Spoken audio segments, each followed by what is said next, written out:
Hey guys, so I've got this Seth Thomas Electric strike clock that came in, and I'm going to show you the movement inside of it. It was non-operational, and we're going to go ahead and repair it. Okay, so here's the movement. Took it out of the case, and I inspected it. It was very dirty.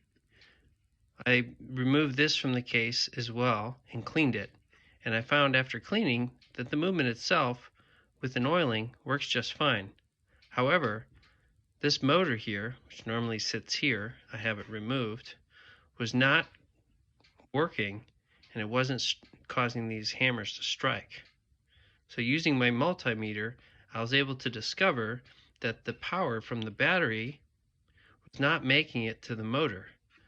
Because I'm going to show you, when I supply power directly to the motor, it works just fine. Okay, so now I've got a battery in there, and I've got the positive terminal connected to my motor, and I'm going to hand contact this negative to the negative of the battery terminal and watch the motor go.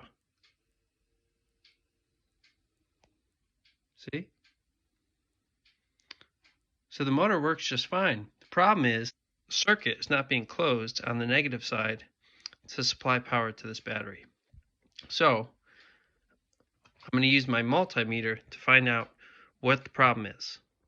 All right, so if you guys look here, this is the negative terminal for the battery. And there's quite a bit of corrosion there that I cleaned out, but the copper is pretty degraded. So using my multimeter, I found that power is not being supplied from here to the clock.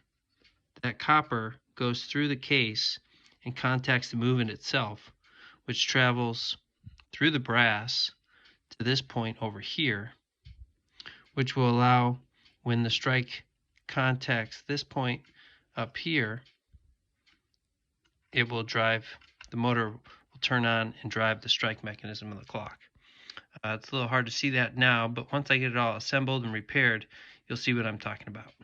So what I'm going to do is I actually have this new negative D battery terminal that I bought from DigiKey online. Cost 78 cents. The shipping was $9 though.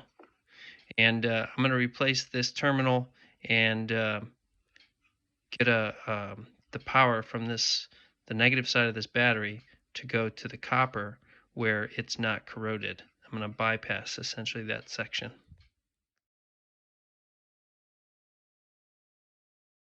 Taking a closer look, there's the corroded negative terminal, and you see the copper goes through the plate or the case of the movement, comes out the other side, and contacts here. And this is where the movement through the back here contacts this negative portion of the circuit. So this part of the copper is actually in good repair, and it's just as a result of corrosion on this side that it's not getting any of the current. So what I'm going to do is I'm going to replace that terminal and make sure that the circuit properly closes, supplying a closed loop circuit to the motor. Okay, so I've removed this piece from the movement, and what I'm going to do is I'm going to manufacture a new strip of metal here that's going to properly conduct electricity. All right, and then I'll clean out all this corrosion and make it all nice and good. So essentially what I'm going to do is I don't have to match this shape exactly, but I do need to make sure I get to the good portion of this metal.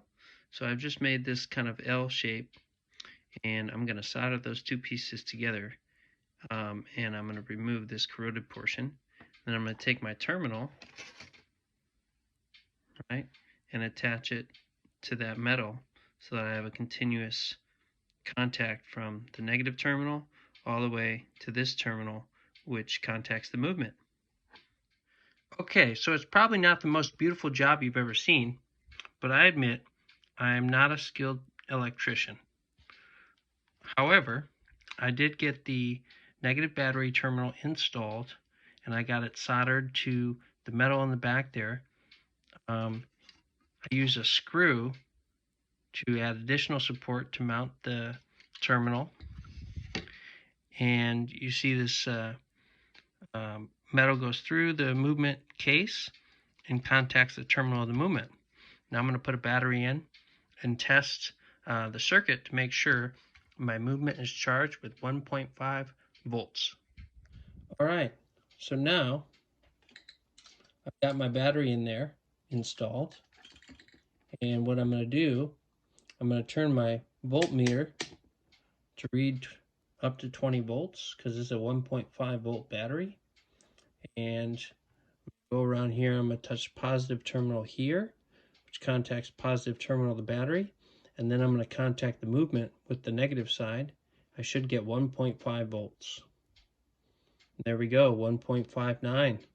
So I've got a closed circuit there with my power being supplied to the movement, and that should provide me with what I need to run my motor and the strike of this clock.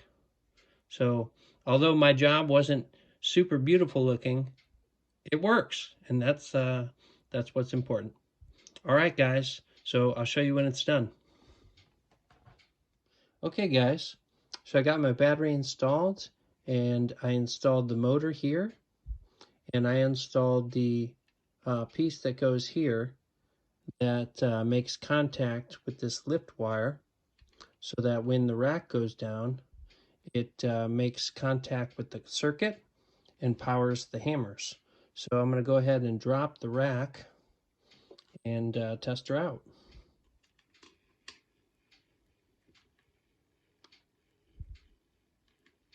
There she goes.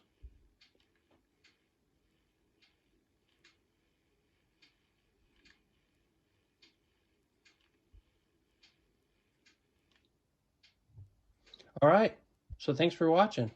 So that's how you repair that in when you got that situation.